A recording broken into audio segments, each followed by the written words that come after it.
This deprivation of statehood is unjust, unequal, undemocratic, and unacceptable. That quote came from Nancy Pelosi just after the House of Representatives on Friday approved legislation to make Washington, D.C. the 51st state in the United States by a margin of 232 to 180. The vote was the first time either House of Congress has voted to give district statehood.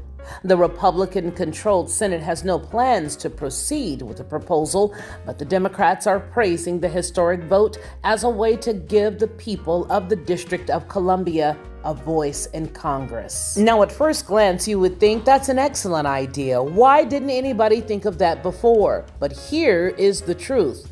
The main reason why that area was never made a state was because it's where governmental business is supposed to be done.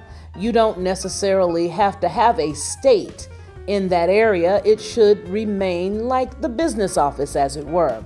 So when you think about it, the real reason why they really wanted to push that way is because the most recent incident that happened right there at Lafayette Square could have been a major debacle for those who sent all of those paid protesters right there to D.C. How, you might ask? Well, here's how.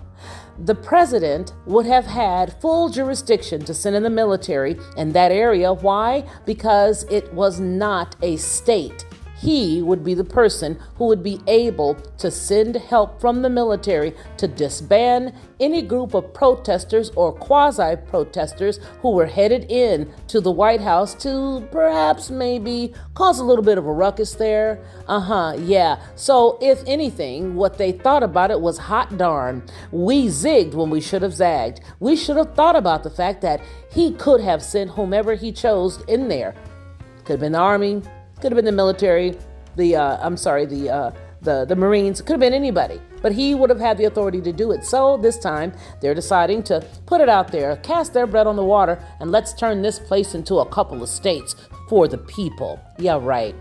This is the biggest coup attempt I've ever seen in my life.